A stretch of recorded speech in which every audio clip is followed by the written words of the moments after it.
Hey, Zay, what you cooking, bruh?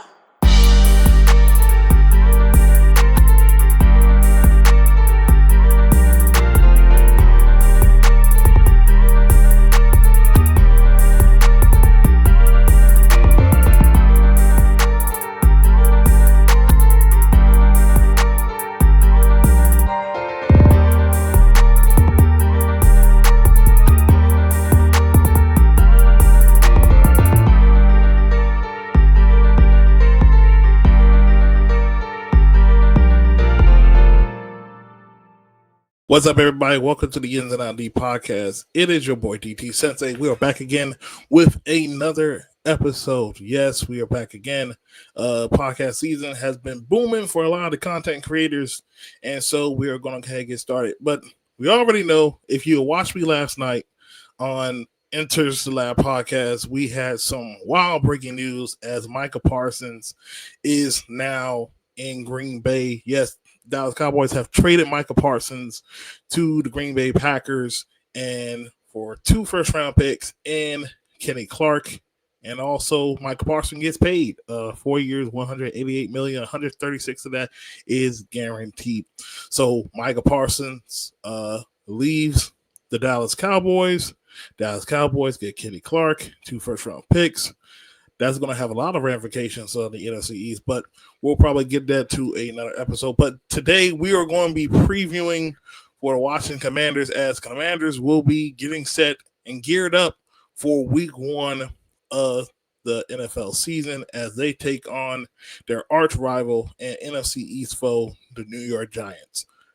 So without further ado, we're going to go ahead and get started. So with the Washington Commanders, on this channel, we were talking about some of the moves they have made this off season, but they cannot be the only team that tried to improve as well. The New York Giants has also made some improvements along the way during the off season, where it was a free agency and in the draft.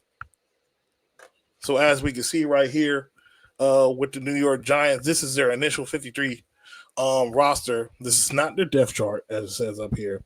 So Daniel Jones, who has been mining that position for the past 6 seasons in the big city, he is no longer with the New York Giants.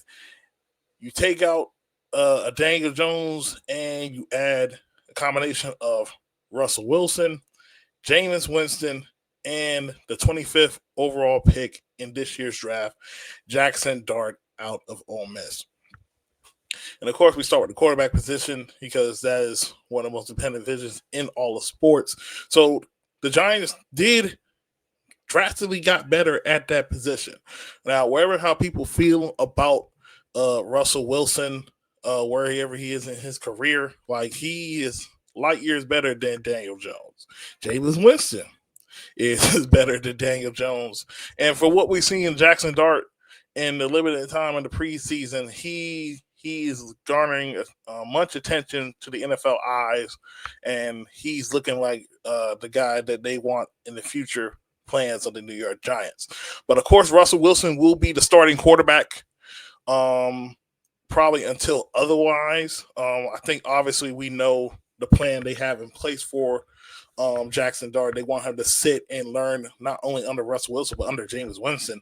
Russell Wilson, former Super Bowl winner of the Seattle teams that was with DQ, by the way. Jameis Winston, he was the number 1 pick in the 2015 draft, and he has bounced a couple of times from team to team, but he's always has that strong personality and still throwing deep balls and also throwing interceptions as well. But the New York Giants definitely got better at the quarterback position. And anybody wants to try to sit here and try to undermine that because it's New York, I think we all have to have the lens when talking about pro sports that they got better. The Giants got better at the quarterback position. Now, the question is, how long does Russell Wilson man that position? Because I know from some Giants fans, it's kind of split from what I hear. Some people are not expecting Russell to play that long. Some people think Jackson Dart will probably come in, but I think it'll probably be a bad idea. I think you let Russell Wilson and Jameis Winston man this entire season, and then the next year, um,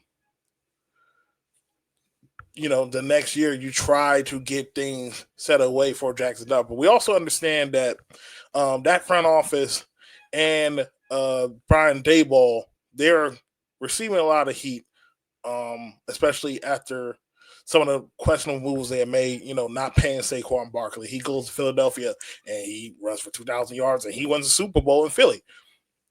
And paying Daniel Jones that amount of money, and after that 2022 season, they just have not hit on anything, including that. But when we look at some of the draft picks and things like that they have done, and the rest of the roster, we can go ahead and evaluate for ourselves from the lens of opposition. So the running back room still consists of Devin Singletary, Tyrone Tracy. He was a special find for them last year in the draft. Guy out of Purdue. He was like a former wide receiver converted to running back, and you see that ability as a home run threat and be able to catch the ball in the backfield. You see his skill set. I project him as RB1 over there. And Cam Scatterbo, the rookie out of Arizona State, they have guys that can churn out yards in the inside and outside. So, last year when the Commanders played them, they still got gashed on the ground, but they're still able to sweep the New York Giants. Then, of course, we go to the wide receiver position. Look, Malik Neighbors is the Butterland superstar up there with that team. He has tremendous, and I mean tremendous, top 5, top 3 potential. He'd be one of the best wide receivers in the league. And LSU just consistently turns out top tier elite wide receivers in that spot. And just to look at the rest of the room, you have Darius Slayton. What a blessing for Darius Slayton. Being the wide receiver 2 for that team now for the years he's been leading the team in yards, kind of almost similar to what Terry has done, but he's just not as consistent from what I hear from some of the fan base for the New York Giants. Then Wan'Dale Robinson, a guy that could play inside. I remember his days from Nebraska. He had a lot of catches, but it was very little yards per catch. So with the upgrade of the quarterback, I expect that to be better for him. Then you have Jalen Hyatt. Jalen Hyatt, I believe this is his 3rd year out of Tennessee. Still trying to find his way. Really on the football field, wherever it is. Learning, he did have a little bit of a rough game the last preseason game, missed some opportunities. But Russell Wilson, from what I heard in some of the press conferences, he still expressed confidence in Jalen Hyatt. So he's definitely someone to watch. Then round out the room, you have Gunnar Osweiski, looks like to be the return guy, slot guy, and Bo Collins, undrafted rookie out of Notre Dame and also / Clemson to round out that room. The tight end position, you have Daniel Bellinger, Thomas Fadone, rookie out of Nebraska, Theo Johnson, second year man out of Penn State, and Chris Manhertz to finish out the room. Offensive line, I'm pretty sure some people can correct me if I'm wrong. I see Andrew Thomas got activated a couple of days ago. I would suspect if we're looking at the starting O-line, it'll be Andrew Thomas, John Runyon at the guard position. You have John Michael Smith Jr. And kind of surprised they still have Grant Van Roden. Probably between Grant Van Roden and Evan Neal. Evan Neal's still struggling over there. So I'll probably say Grant Van Roden will probably be the starting right guard. And then at right tackle, you have Jermaine Unimore. But they had a great find this year in Marcus Imbo out of Purdue. very solid player during the draft process when we did the draft show on Red Zone in the lab.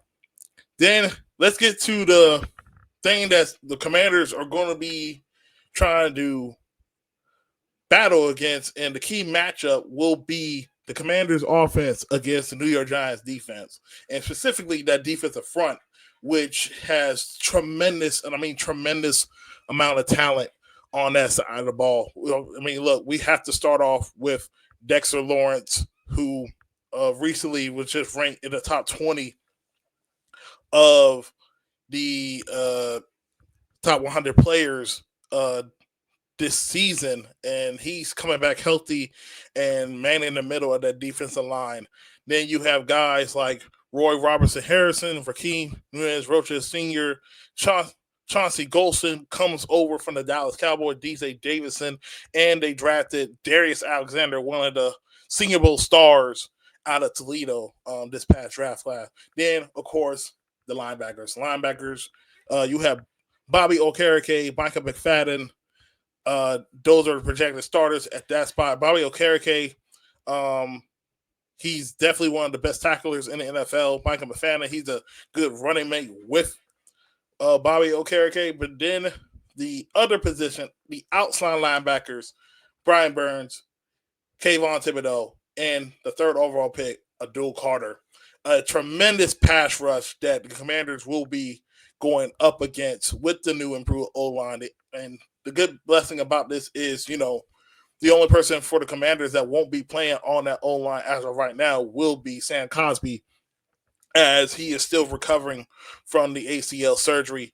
Then the improved unit for this team will be their secondary. Paulson Adebo, they grabbed him from the New Orleans Saints. Deontay Banks, still the first rounder that they had from a couple years ago. They're looking for him to rebound and try to regain the form he had his rookie season. Cordell Flott is also a guy that they love very well. Drew Phillips, I remember him last year. We played him a couple of times. He's a young starting caliber corner for this team. Then you have Art Green, Nick Jones, and Corey Black that they drafted for Oklahoma State this year. Then the safety room, they added Javon Holland from free agency from the Miami Dolphins. Dan Belton is a holdover, and Tyler Newman was last year's draft pick out of Minnesota. Then you have the special teams, Graham Gano, who was very important for this team because the first time we played them, they missed field goals. Well, not missed field goals. They was not able to kick no field goals really against us, which kind of helped us in the first matchup as well. Jamie Gillens and Casey Kreider rounds up the initial 53. So that was the New York Giants initial 53. Those are the players that they have kept for this roster. And let's get in town to the game plan and to the keys of the game. So obviously, the last two times we played them last year, we played them in a nail biter the first game. And although I did say, yes, Graham Cano was hurt and they were able to move the ball on us, the defense was still at the time trying to catch his gelling and things like that, even with a Daniel Jones. But I think the key thing also is when we go back to that game last year was that Washington was in their way when it came to getting in the red zone. They had multiple times to score touchdowns against the New York Giants, but it was pre-snap penalties, procedure penalties, live receiver lined up over the old lineman, things like that prevented Washington from having more than what they should have. And that was also a key problem that followed throughout the season in certain games when they played these opponents, not being able to finish with the potential they actually have. And that front seven will be key. The front seven against the offensive line will be the biggest difference, I believe, in this game. But with Commanders have improved their offensive line with getting Larry Tunsil. Brandon Coleman shifts inside to the offensive line at left guard who played tackle last year. You have Tyler Biotis, who was a big help and a find last year in free agency from the Dallas Cowboys, coming to assist a rookie Jaden Daniels. Although Sam Cosby will be the only one missing from the O-line, you still have some great depth because now you have shifted Coleman inside. You have Nick Allegretti, who started games last year. You have Andrew Wiley, who has started games at right tackle. He has guard versatility as well. And you drafted Josh Connolly at right tackle. Now, the biggest key, just talking to everybody, will be for me, if Connolly starts this game, I have a feeling that Connolly probably won't start the game. I think it'll be Andrew Wiley starting. So that means it'll probably be a lineup of Larry Tunzel, Brandon Coleman, Tyler Biotic, Nick Allegretti at left guard, and probably have Andrew Wiley starting right tackle. But it also could be a scenario where they do the rotation thing like they did last year with Cornelius Lucas and Brandon Coleman. But I also want to note that they probably did that as well when it came to that because Coleman had an injury during last training camp when they went to join practices. So he had to get himself acclimated back into the game. Could it be a similar situation? We never know. I don't know what they think about it. I mean, me personally, for what I've seen for Josh Connolly this preseason, he has looked solid. He has continuously grown. We receive high praise from him from guys just like Logan Paulson and even Jason Kelsey sung his praises on ESPN for what they have seen on tape. But just overall highlighting that there is some depth on this O-line that we could not say last year. So they can go many ways on the O-line, but I think obviously they improve on the O-line not only to pass protect, but to also run the football. And one of the things that got to New York was they had at times struggling to stop the run. And Brian Robinson had a big game against them last year. And even though Brian Robinson did not play in the second game, they still had some guys able to run the football. Even J.D. Daniels' legs was an asset as well. And that's also going to be key in this game. J.D. Daniels' legs in the running game. If we're able to still run the ball like we did last year with the improved O-line and the weapons, I think they'll be able to neutralize the pass rush. But also when we get to this game, we have to talk about our defense against their offense as well, because the defense this year is going to be the biggest key to any type of competition in the NFC and being a playoff hopeful and a contender. Last year, obviously playing against them, they were able to have their way a bit. They moved the ball up and down the field. They were able to run the ball. We did get a turnover, but the key will be the gelling of not only the defense front, but just the defense entirely. There were some key guys who did not play in this matchup last year, such as Marshawn Lattimore, or we had Michael Davis covering Malik Neighbors. You take not Malik Neighbors. You take Michael Davis and you take Benjamin St. Juste. You take those guys out and you bring in Jonathan Jones and you draft Trey Amos and you have Mikey Central back in the slot and Noah Iganagami who can play inside and outside. That is a much improved secondary right now than what we had to deal with last year. And with the return of Quan Martin, and you bring in Will Harris, who takes the place of Jeremy Chin at their safety spot. That defense is going to be key when we're playing against the New York Giants because Russell Wilson, we know the moon ball is one of his best specialties. He's also a veteran quarterback. He's seen a lot of defenses. He played against and practiced against a DQ defense, and he played last year with the Pittsburgh Steelers, and they stole the win from us from last year. So the mind games of Brian Daboll and Joe Witt will be another key in this game against the New York Giants. Pass rush as well. The pass rush for both teams will be extremely important. There were some sacks that the Giants were able to get, but unfortunately they were taken away from penalties. Washington was able to get pressure last year and got to the quarterback as well. I think that will be a key to begin with as well. So where I'm at with this game right here is both of these teams have improved. And I think for me as a Commanders fan, I love my Commander team, but I'm also a realist when it comes to the National Football League. I'm not going to be a person, oh, we're going to be like 52-6 or 48-0. No, this is an NFC East game. This is a division game. This is week 1 of the NFL season. Who knows you better than your own rival? The New York Giants know us better just as much as the Philadelphia Eagles and the Dallas Cowboys. So this is not going to be a walk apart. I understand people want to make a statement game, but I think in the matter of for the Commanders, like you just need to win. You just need to win to get yourself set up because the way the schedule is looking, you won't see Philadelphia until the final stretch of the season when you play every single NFC East team, including the Eagles, twice down the stretch. It's all about catching these key victories and catching momentum from last year.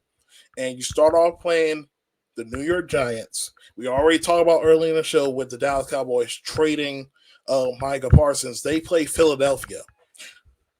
Now, I'm not sure if where to go with this trade for Micah Parson and stuff like that. I have to see the investment in it when down the line for the Dallas Cowboys. But they probably did get better a little bit on the run defense, but it's still remains to be seen. It's all about starting fast for this team, for the Commanders. Philly has the potential, or Dallas has potential, just being keeping it real. One of those teams have potential to start 1-0. Washington needs to start 1-0 as well. And the same way I was saying, the Giants want to start 1-0 as well, especially with how hard their schedule is. So this is a momentum grab game that I'm going to key down for the Commanders. Now, the things that happened last year, hopefully they were corrected, especially with the kicking situation and understanding how critical of a game it is week 1 in front of your own fans. But look, New York Giants have improved, but so have the Washington Commanders. I think the 3 biggest factors is this. Well, actually, I'm going to say 4. The 4 biggest factors is who can run the ball better, who can protect the quarterback, who can get after the quarterback, and who quarterback plays the most consistent. And for my final prediction, I am going to go with the Washington Commanders winning by the score of 24-21 at home, Northwest Stadium, week 1 against the New York Giants. Washington will go 1-0 against their rivals, winning by 3 points because I don't see them blowing out because they know each other so much. The Giants always play us good. But I just think we have enough just to be able to be better than the G-Men. But rest assured, the Giants are better, and I think they're going to be a sneaky team for some teams, especially you look down the second half of the schedule, they could have some potential to catch some wins and stuff. So that was the preview for the New York Giants and the Washington Commanders game. But let's go ahead and get to week 1 of the slate for next week of week 1 season. So here we have the schedule for week 1. We have the Cowboys and the Eagles playing on September 4th. Especially after that trade I just saw, man. Like, I know what the Cowboys are doing, but I just think the Cowboys are just going to be the team they're going to be good enough because they got Dak Prescott. Keep them around the 8, 9, maybe 10 wins. It depends on how other games fares. But I'm going to go ahead and take Philadelphia winning week 1. Week 2, we have the Chiefs and the Chargers playing in Brazil. Last year's matchup with the Green Bay Packers and the Eagles game was absolutely fantastic. I expect this game to be very fun as well. You get Justin Herbert and Jim Harbaugh in year 2 in LA. You get Patrick Mahomes and Kansas City Chiefs. Now, Rashid Rice will be starting his suspension for 6 games of this season, but I can't go against Patrick Mahomes, things like that. The Chargers left a bad taste in my mouth in the last playoff game that they played, so I'm going to go with the Chiefs over the Chargers. Then we get to the rest of the slate. We have the Dolphins versus the Colts. Dolphins head to Indianapolis to take on Daniel Jones.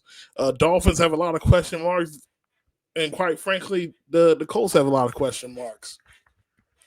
So but who question marks are probably bigger? Like I don't trust Daniel Jones whatsoever. So I'm gonna go ahead and take the Dolphins to steal one in Indy. Then you have the Pittsburgh Steelers taking on the New York Jets. You have Aaron Rodgers playing the Jets, and you have Justin Fields playing the Pittsburgh Steelers. Both of them just basically swap teams. Oh, man, that's absolutely hilarious. So Aaron Glenn's first game as a head coach of the Jets. This one of those ugly games, to be honest with you. I just think Pittsburgh got a little bit more offensively, in my opinion. That's crazy to say. So I'm probably going to lean with Pittsburgh to take a game in New York. Then you have the Carolina Panthers taking on the Jacksonville Jaguars. Yes, this is my girlfriend's team. She is a diehard Jacksonville fan. Bryce Young in year 3 with Ted McMillan and Xavier Legette and the weapons that they have. But I have questions on that defense. I have questions with the defense. Travis Hunter also first game in the National Football League taking on Carolina Panthers. Just go ahead and give me the Jaguars. I'll probably lean with the Jaguars a little bit more. I'm not so sure about the Panthers defense right now. And next game we have the Cardinals versus Saints. Ooh, good gracious. Just go ahead and give me the Cardinals. Saints got a lot of work to do. A lot of work to do. Buccaneers versus the Falcons. Look, if you watched the podcast last night, I had to get on my homegirl, Lady E, about picking the Falcons every year to win a division. You had the Tampa Bay Buccaneers coming in. They got a little banged up in the wide receiver position. Falcons a little banged up from what I found out last night. Falcons swept the Buccaneers last year, but still didn't win the division. Man, this is going to be a lot of expectations to see Michael Penix full year starting. But go ahead, give me the Buccaneers for week 1. Bengals at the Browns. You have Joe Burrow. You have Jamar Chase. You have T. Higgins. And you have Trey Henderson. And that's probably just about it because everybody else got paid except for now. Cleveland. Joe Flacco will be starting at quarterback in that crazy quarterback room with Dylan Gabriel and Shedeur Sanders. I did not like. I have no confidence in this Bengals defense, bro. At all. At least the Browns got defense, but the offense, they can manage. The offense for the Browns can manage. I don't think I'm going to be crazy, but I'm going to go with the Bengals just because this is a tough game. Because if I'm not mistaken, I think the Browns have a better record when they play Joe Burrow, too. Ooh. The Bengals better not go 0-1, bro. I got to go. You know what? I'm going with the Browns. I'm going with the Browns because I don't trust the Bengals early in the season. Shoot, they lost to Jacoby Brissett last year, week 1. Like, what is we talking about? Speaking of the Patriots, we have the Raiders taking on Mike Vrabel-led New England Patriots. Drake May year 2, Geno Smith, and Pete Carroll in Las Vegas. Ashton Genty, I definitely got to draft him in this draft coming up on Sunday. Man, this is another interesting one. Just for the fun of it, I'm going to go with the Raiders. I think I'm going to like the Raiders a little bit more than what people are going to give them credit this year. Then we get to the later slate. We have the 49ers taking on the Seattle Seahawks. the 49ers, we had questions last night about, contenders, pretenders, surprise teams in the NFC West with the Rams. Oh man, and they play Seattle at Seattle. Sam Darnold, Mac McDonald's second year. Give me the 49ers, but I think it's going to be a close game. Then the next 4 o'clock game, you have the Titans and the Broncos. Cam Ward's first game in the National Football League, but he's taking on this Broncos defense. The Titans are going to be a little bit far away, so I'm going to go ahead and lean with the Denver Broncos. Then you have the Lions taking on the Packers. Micah Parsons is now a Green Bay Packer. He's now going to be wrecking havoc in the NFC North. The Lions, after losing to the Commanders in the divisional round, lose 2 of their coordinators. This is another coin flip game, if I'm being honest with people. Man. And it's at Green Bay? Ooh. My heart says go with the Lions, but my gut says the Packers. So I'm going to go with the Detroit Lions to still win week 1. And the Sunday night football game, you will have the Ravens taking on the Bills. Ooh. After that matchup last year, bad taste in the mouth for Lamar Jackson. Not only in the game, but also in the MVP race, because in my opinion, he should have won MVP. Ridiculous season for Lamar Jackson. Josh Allen, the reigning Super Bowl MVP.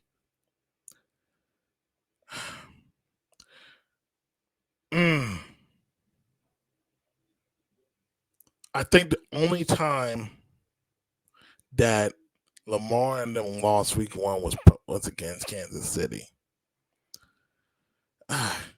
You know what? I'm going to go with the Ravens. I'm going to go with the Ravens to win on the road against the Buffalo Bills. I think I missed the game, too. Oh, we have the Texans and the Rams, too? Ooh. Texans and Rams. I'm really concerned about Matthew Stafford's back, bro. I'm not going to lie. But give me the Rams because I have a lot of questions about that Texans O-line. And then no Joe Mixon to start off the season. That's not a good recipe to start. So I'm gonna go with the Rams with that ferocious defensive front and defense being man up against CJ Stroud and them. And the Monday Night Football game this year, we will have the Minnesota Vikings taking on Chicago Bears. J.J. McCarthy's first start in the NFL. Caleb Williams' second year in the NFL. Ben Johnson. This is going to be interesting because I think a lot of pressure is going to be on Caleb Williams to perform, but there's also a lot of pressure on J.J. McCarthy to perform after what Sam Darnold did last year. But I'm going to leave on my gut right here, and I'm going to go with the Vikings winning week 1. And so that is all for the week 1 slate of the Ins and Out the podcast. Also preview for my Commanders fans week 1 against the New York Giants. Share your thoughts on what you think about the matchups that I showed you so far, specifically the Giants versus Commanders, or you can talk about the week 1 slate I just went over. But with that being said, that's all I have for y'all tonight. I will see y'all next time. Hey, Zay, what you cooking, bruh?